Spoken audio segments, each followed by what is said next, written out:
estamos aqui com o Dr. Ayrton, a doutora Lanaia Morim. Eu, particularmente, amo esse formato de conversa. Eu acho que é interativo, é confortável, é bonito, é moderno e Muito super bom. Representa a nossa agência, porque a gente também trabalha muito com modernidade.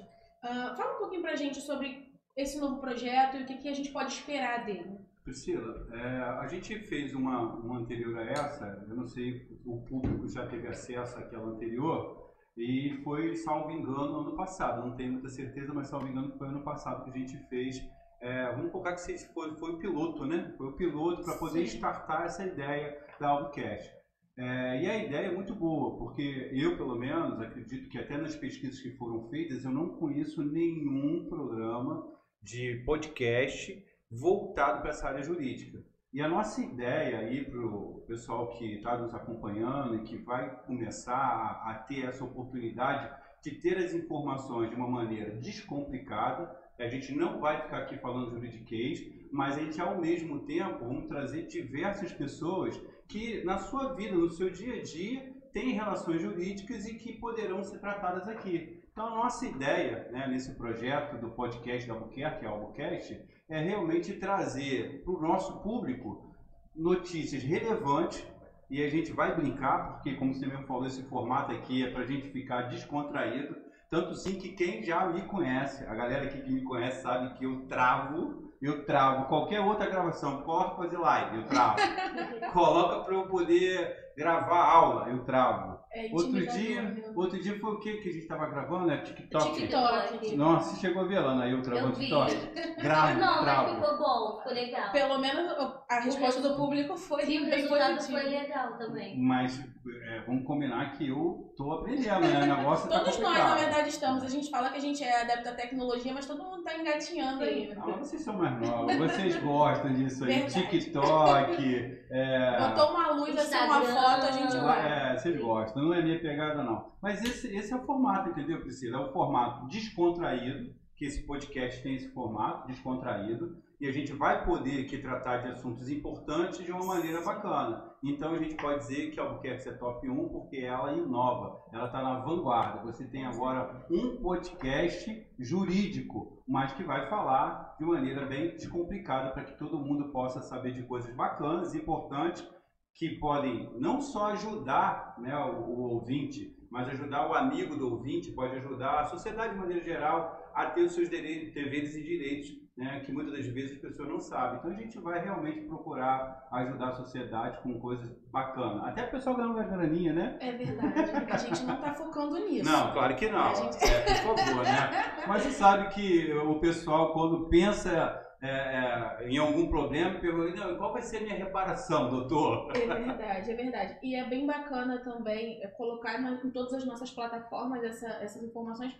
porque particularmente você ir para uma certa plataforma e buscar por informação ali é um pouco mais difícil. E hoje em dia a gente está ali no TikTok 24 horas, no Instagram a gente rola para cima, achou um conteúdo, chamou a atenção, a pessoa vê, e aí a gente vai estar falando de uma forma que ela entenda, um tema que ela tem dúvida, porque hoje a gente escolheu de falar sobre execução de alimentos, que foi um dos temas mais pertinentes, né, que o pessoal teve mais dúvida no nosso TikTok, também no Instagram o pessoal teve bastante dúvida, então é bacana porque a gente já vai estar inserido no que ele já faz, no que o cidadão já faz, no que o amigo já faz. Né? Exatamente. Essa didática, ela também é muito importante, porque às vezes a pessoa dá um Google, acha vários entendimentos, acha várias informações e não consegue linkar, porque a gente já consegue fazer esse link de uma informação ou outra, tem entendimento do STJ, mas a lei diz isso, e a gente consegue entender o que acontece, mas a pessoa não, ela vê esse monte de informações sobre o mesmo tema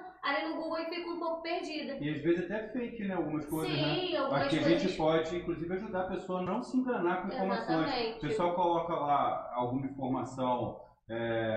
Agora, por exemplo, a gente até postou sobre a Receita Federal, através do novo sistema, está possibilitando as pessoas que têm algum dinheiro lá, que ela não sabe, poder resgatar esse dinheiro. E a gente traz esse assunto aqui de uma maneira mais esmiuçada. Qual é realmente a intenção da Receita? Quais são os valores que realmente poderão ter lá? E aí foge um pouquinho do fake. Tem assuntos bacanas do ICMS, que foi julgado no STF, que a gente pode trazer para cá. Esse ICMS que era cobrado na conta de energia. Tem a questão do fundo de garantia. Quantas pessoas deram entrada na questão do fundo de garantia? E foram assuntos que realmente bombaram. E aí você consegue, eu acho muito legal da gente aqui, Lanai, é que a gente procura trazer com responsabilidade. A gente estuda o caso e traz o caso para o nosso ouvinte, para o nosso cliente, de maneira que ele não se engane. Aqui é papo reto, não tem esse negócio, você vai ganhar milhões. Não, vamos lá, é assim, desse jeito. E assumir o risco do processo. Pô, tu vê como é que a gente faz com o pessoal que vem para a questão de juros abusivos? Sim. A gente dá um norte, a gente não faz aquelas promessas para poder iludir o pessoal. E o legal, porque você estava falando do TikTok, nosso TikTok tem 1 mês e pouquinho. Bateu 8 mil inscritos já. Tem um vídeo do Matheus. Que bombou, viralizou. 1 milhão. 1 milhão de visualizações. A O gente fica vídeo muito dele feliz. viralizou. Tomara que o nosso podcast flua assim, né, Tomara, cara? porque ele nem ensaiou. Ele nem Tá sabe. muito complicado essa forma, galera. Bom esse vídeo. Mas a gente aproveita o TikTok porque vocês estão aproveitando o tema de lá para trazer hoje o tema aqui, Sim. né? Foi um dos temas que nós apresentamos no TikTok que mais teve repercussão, gerou muitas dúvidas. A gente nem conseguiu dar conta de responder todas as dúvidas geradas por esse vídeo, alimentos. E é um tema bem polêmico também, porque as pessoas elas têm uma ideia do que são os alimentos, às vezes uma ideia fundada no caso do vizinho, no caso do primo. E assim, é importante também a gente esclarecer que cada caso é um caso. Então, assim, não pega como parâmetro o caso do amigo, porque é diferente, é muito individualizado. Eu não sei se você já ouviu, mas a pessoa fala assim, vem cá, mas é 30% mesmo? Assim, mas 30% o quê? Não, porque o meu vizinho recebe 30%. Tá, mas quantos filhos? Em que comarca? A pessoa não Tem uns entende requisitos para essa fixação. Infelizmente o povo faz muito isso mesmo. Ele olha, né, a situação do colega, ou do amigo, ou do vizinho e acredita que vai ser igual. Mas fulano ganhou 2 mil. Tem Mas mas o meu caso é mais complicado que o dele, então eu vou ganhar 5. E assim, as pessoas têm que entender que existe a necessidade e a possibilidade. A necessidade do alimentado e a possibilidade do alimentante. Então, por isso que tem essa questão da individualidade. Então, cada caso exatamente vai ser um caso. Então, dependendo da possibilidade do réu, vem a necessidade daquela criança. E a razoabilidade também, para não ficar exatamente. oneroso para um. Vocês já estão entrando no tema, você sabe que eu vou fugir para poder deixar vocês ficarem à vontade. Bom, então essa é a sua deixa. Não, mas aí deixa eu só completar aqui, antes de eu sair. Infelizmente não vou poder ficar até o final com vocês no podcast que vai falar de alimentos. Eu estranhei, inclusive quando vocês trouxeram o tema, eu estranhei por quê?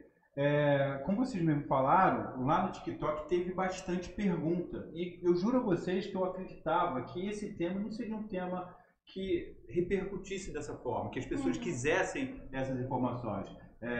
Mas é bem verdade, né? O pessoal quer mesmo saber o que precisa, como deve proceder. E eu vou deixar vocês à vontade para poder falar bastante dessa questão para os nossos ouvintes. Tá bom? Tá bom. Então eu me despeço. Foi satisfação ter você aqui. Obrigado, hoje. E na semana que vem a gente está aqui de novo. Você vai estar aqui de novo nessa introdução. Com certeza. É sempre bom. Com certeza. É o meu, o seu, o nosso. Albuquerque. Execução de alimentos. Foi um tema que o pessoal falou e falou. Fizemos um vídeo sobre alimentos. Tiveram tantas perguntas, tantos questionamentos, que fizemos outros 2 ou 3 vídeos em resposta. Mas ainda assim não foi suficiente para sanar as dúvidas. Porque também é corriqueira aquela questão do meu vizinho é isso, meu amigo isso, meu primo, o primo do meu primo, o amigo do meu primo. É muito complicado. Procurar um advogado de confiança e pedir uma assessoria não é uma prática recorrente das pessoas. Então, vamos tentar ajudá-los nessa questão.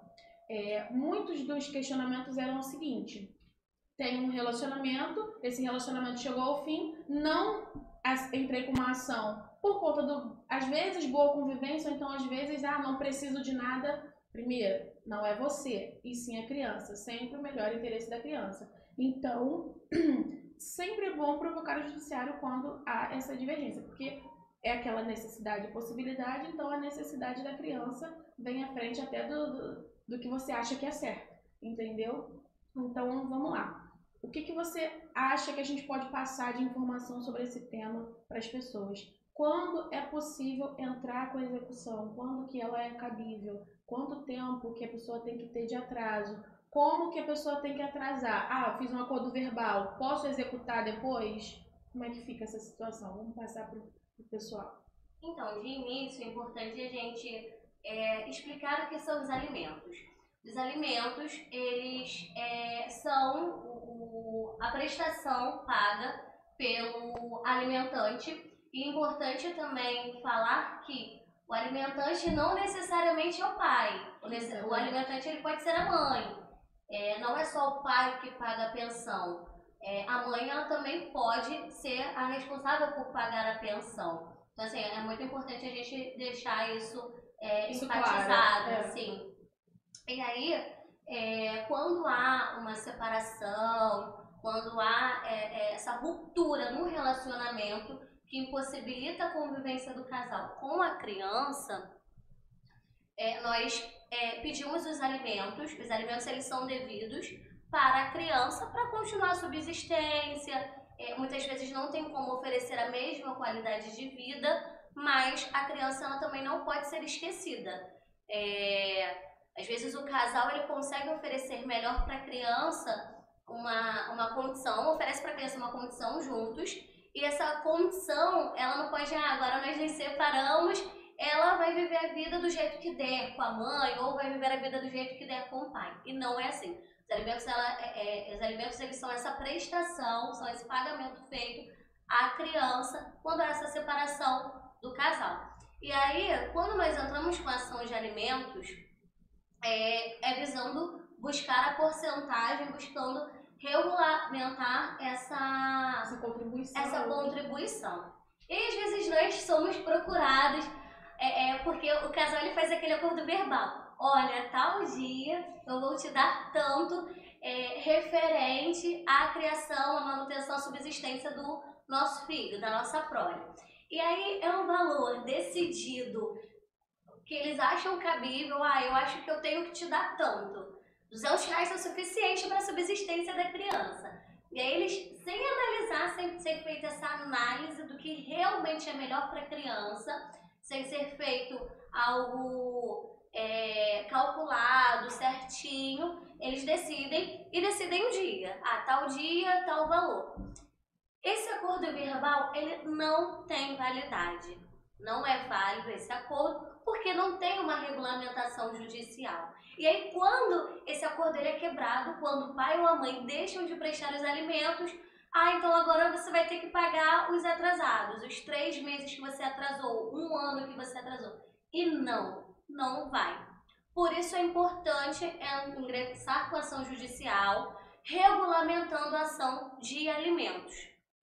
Porque o juiz, ainda que ele defira os alimentos provisórios, ou já excede de sentença os alimentos definitivos, se o alimentante atrasar, tem como pedir essa execução. Por quê? Porque há uma regulamentação judicial, tanto dos alimentos provisórios ou dos definitivos já em fase de sentença. Até porque para executar você precisa de um título executivo. Sim. Esse título executivo é aquela decisão interlocutória ou a própria sentença. Exatamente. Então, isso é muito importante frisar isso, porque eu acho que foi uma das maiores dúvidas do pessoal. Porque tem pessoas, tem casais que rompem a relação amorosa, ficam 5 anos separados, aquele pagamento in natura, ou então um mês, ou então não dá absolutamente nada. Aquela pessoa, né, seja o pai ou seja a mãe que mantém a guarda fática da criança, demora a provocar o judiciário em relação a isso, seja tanto os alimentos quanto a própria regulamentação de convivência, tudo muito de qualquer forma. E aí quando a juíza essa ação, ela fala, mas e os atrasados? Não há que se falar de atrasado porque até então não tinha uma regulamentação judicial. Então isso é muito importante ficar claro. Então, ajuizem suas ações de alimentos. Esse acordo verbal ele não tem validade, porque a pessoa pensa, então eu vou deixar... título de execução, né? Sim, não tem validade. Não tem. E aí, eu vou deixar então tá um mês atrasado, 2, 3, 4. tem problema não, vou entrar na justiça e vou receber todos esses atrasados. E não vai. E as pessoas às vezes não entendem, ficam chateadas. Sim. Poxa, mas já tem 3 anos que ele não dá, mas também não tinha ação judicial, então não tem como executar algo que não era regulamentado, como você mesma disse, não é um título executivo. E aí, executamos os alimentos. Quando a gente formula um pedido de execução, a gente sempre pede prisão pelos últimos 3 meses e penhora sobre todo o atrasado. Ah, doutora, mas eu não tenho 3 meses que ele está me devendo, tem 2. O alimentado, ele tem a necessidade. Então, 1 dia, 2 dias de atraso já é muita coisa. Então, você às vezes tem uma possibilidade de provocar o judiciário nesse meio tempo, antes dos 3 meses. Posso executar antes dos 3 meses? Pode. Sobre rito de penhora, você pode, a prisão a gente só consegue pedir a partir dos 3 meses, mas você pode executar sim, o réu vai ser intimado a pagar no prazo de 3 dias, ou justificar. Então, assim, a gente consegue provocar o judiciário, mas o pedido da prisão, civil, inclusive, é só a partir dos 3 meses. Então, é também bem importante que as pessoas também tenham essa crença de quanto tempo que eu tenho que esperar para executar. Você pode executar no dia seguinte, aí vai depender mais da tua possibilidade com o teu advogado, com o teu defensor, do que o próprio direito em si, porque você tem o alimentado, ele tem esse direito de guardado, né, de poder executar a qualquer momento, mas só pedir a prisão, no caso, a partir dos 3 meses. Então, é pedido de prisão dos 3 meses e todo o atrasado sob pedido de penhora.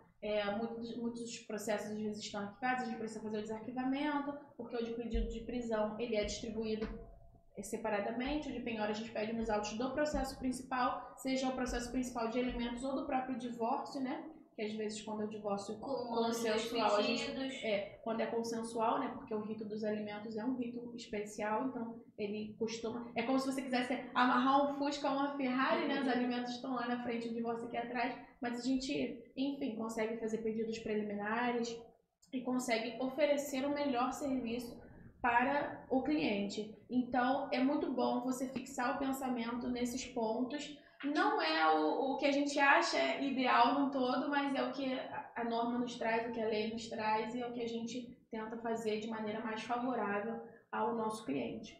Nós vamos aqui também buscar, nesse formato de conversa, muitos casos de sucesso de algumas ações que a gente propôs para alguns clientes. Eu acho isso muito importante, porque é aquele famoso, dá bom para mim, vai dar bom para você, e a gente vai tentando mostrar o tipo de serviço que a gente oferece. Então, não só esse caso super pertinente da execução de alimentos, mas vários outros vão ser trazidos aqui para o nosso Albcast, que eu acho, vou falar novamente, que esse formato eu acho muito, muito moderno, muito despojado, acho que todo mundo fica à vontade, né? Fala você que está aqui, foi convidada hoje, está participando, você está gostando desse jeito? Sim, é bem importante, muito legal, gostei muito de participar.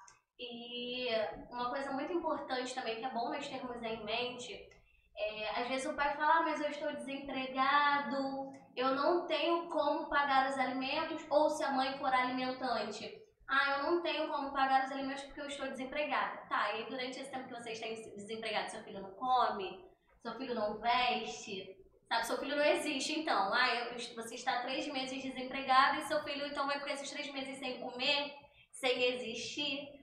Inclusive, foi uma das dúvidas de um dos nossos seguidores. Estou desempregado, não tenho como prestar os alimentos. Ele até falou assim, mas o pai então, a mãe tem que roubar. Não é assim, até porque você não fica sem o seu dinheirinho no bolso. Você não vai ficar muitas vezes sem comer. Às vezes tem um parente que pode te ajudar e tudo mais. Então, por que aquela criança tem que ficar sem aquela verba naquele mês, porque você não entendeu? Hoje em dia o trabalho informal ele vem crescendo e as possibilidades de você ganhar um dinheiro não são tão longe do que era antigamente, entendeu? Então, assim, exatamente como você falou, não existe a criança ficar sem os alimentos, sem o que vestir, sem o que comer. Essa não é uma possibilidade. O desemprego ele não é motivo para te exonerar de dar os alimentos, dessa obrigação. Até porque na própria sentença ou decisão, o juiz deixa bem claro as possibilidades do alimentante ter vínculo empregatício e não ter vínculo empregatício. Sim.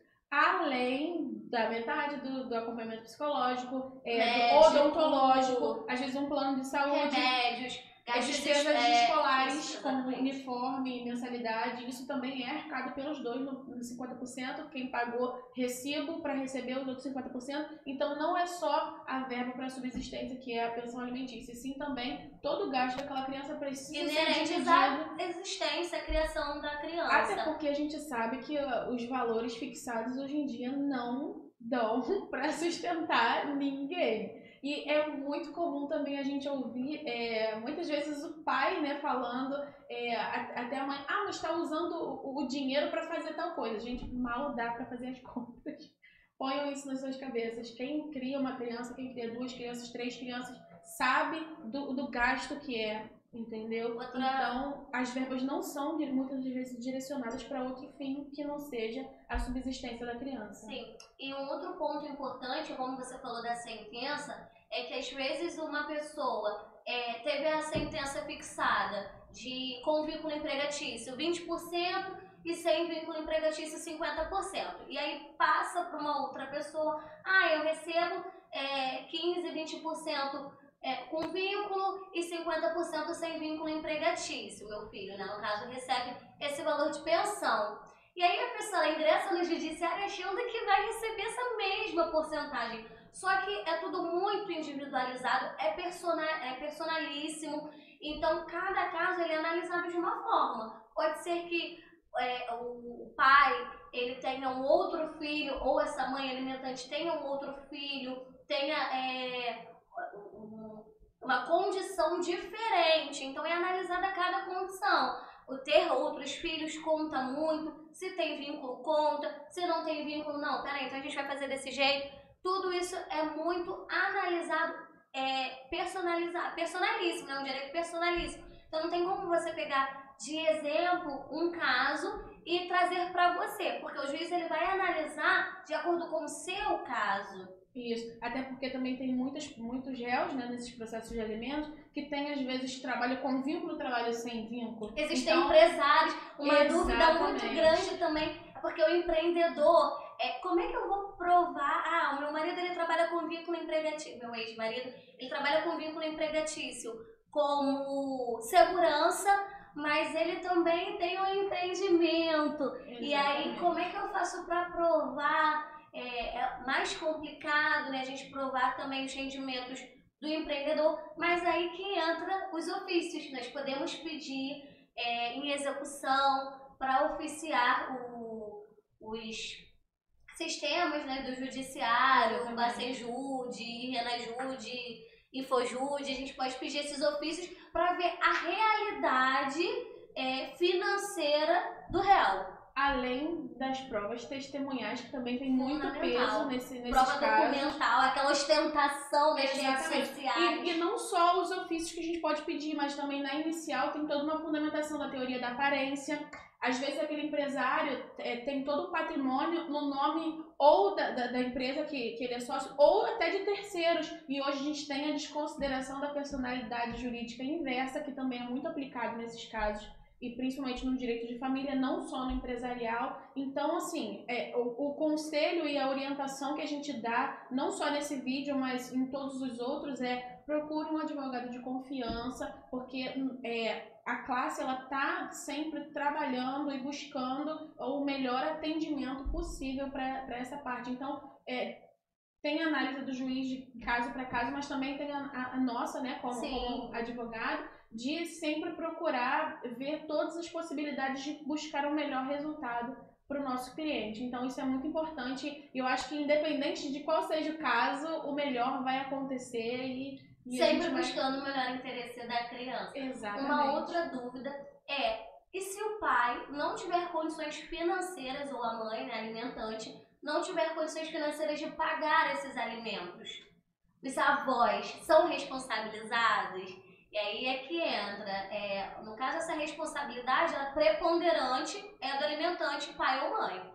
E os avós, eles passam a ter essa responsabilidade subsidiariamente. Então, de fato, sendo impossível o pai ou a mãe pagarem os alimentos, essa obrigação recai sobre os avós, aí nós chamamos de alimentos avoengos. Os avós eles podem estar assumindo essa responsabilidade de pagar os alimentos, havendo impossibilidade financeira do real alimentante. É importante você usar a palavra impossibilidade, porque realmente diante dela... Não é não querer pagar, exatamente. é estar impossibilitado financeiramente de pagar. Ou, às vezes, por estar, não sei, em outro país, em outra situação, vai depender muito, mas é realmente diante da impossibilidade que a gente pode fazer os alimentos avoengos. E colocando no polo passivo todos os avós, se colocado apenas 2, pode haver o chamamento ao processo para que todos possam compor aquele polo passivo e assim buscar o melhor interesse para a criança, realmente. E nessa brecha também é importante a gente falar sobre os alimentos gravídicos. Algumas pessoas têm essa ruptura da relação, daquele convívio familiar ainda durante a gestação da mulher. E a mulher às vezes ainda, nesse período de gravidez, precisa dos alimentos, fica totalmente desamparada, tanto moralmente quanto financeiramente. Sim. E aí, então só tenho que começar a pagar os alimentos depois que a criança nascer. Depois que a criança nascer. E outra coisa, a criança tem que nascer e aquele pai tem que registrar, porque Sim. senão você não consegue fazer o pedido da pensão. Por isso que os alimentos gravídicos, ele também tem que ser trago, né, por conta dessa questão, dessa possibilidade da mulher gestando ter os alimentos gravídicos, cumulado também muitas das vezes com a investigação de paternidade, porque ela prova ali aquele relacionamento amoroso através de prova documental, testemunhal, que é de incrível peso nesses casos, para que aquele pai, aquela pessoa seja considerada a fazer o registro de forma judicial, né? Ele vai ser intimado a fazer o registro naquele nascimento daquela criança, logo os alimentos gravídicos, eles se tornam alimentos para aquela criança, entendeu? E os alimentos gravídicos também não é só para o feto, mas também para a mãe, que precisa de às vezes precisa de uma vitamina. Exatamente, e aquela pessoa, ela é praticamente abandonada, tanto moralmente, né, quanto financeiramente. Então ela também tem esse respaldo na lei, que são os alimentos gravídicos, que é um tema pouco falado, né? Sim. A gente quase não ouve falar sobre, principalmente nas redes. E as gestantes às vezes nem têm esse conhecimento. Muitas grávidas não sabem que elas podem ingressar com essa ação judicial pedindo os alimentos gravídicos. Aí o juiz também analisa a situação e fixa um percentual para que essa mãe consiga sim. É muito importante mesmo. Eu adorei a sua presença aqui, eu adorei o tema. Vocês tenham gostado. Eu vou falar novamente que esse é um dos formatos que mais me agrada, apesar de trabalhar bem todos, eu gosto muito. E eu tô muito feliz, eu gostei muito do nosso papo, eu acho que foi bem interessante, principalmente para sanar algumas das dúvidas. Lógico que seja nos comentários ou seja nas outras redes vão ter outras dúvidas, e a gente vai estar aqui toda sexta-feira para poder gravar e falar com o nosso público, com os nossos clientes, possíveis clientes. Inclusive, novamente falando que a gente vai trazer os nossos casos de sucesso, que são muitos. E a gente vai falar sobre a peculiaridade de cada um, que às vezes pode ser a pergunta que você quer a resposta. E eu estou muito contente, muito obrigada, doutora. Sucesso. E, gente, é nítido que todos os clientes têm muita sorte de ter você como advogada. Tá? Fica com Deus, todo mundo, a galera. Um abraço. Você chutou. Muito obrigada pelo carinho, agradeço a oportunidade. Eu amo fazer parte do time Albuquerques. De fato, esse Albuquerque veio para somar na advocacia, passar informações, conhecimento, que a gente puder ajudar aos telespectadores, as pessoas que nos ouvem, que nos assistem. Muito bom, formato excelente, foi ótimo estar aqui com você, ter esse bate-papo, essa conversa do Dr. Ayrton que teve de se ausentar. Foi muito bom, agradeço essa oportunidade, espero que possamos estar juntas mais vezes. Com certeza. E é isso, agradeço mesmo por estar participando, trazer um tema tão importante, tão atual para a nossa sociedade, que gera tantas dúvidas. E aí vamos, às sextas-feiras, trazer mais temas, ter um novo bate-papo. Muito obrigada.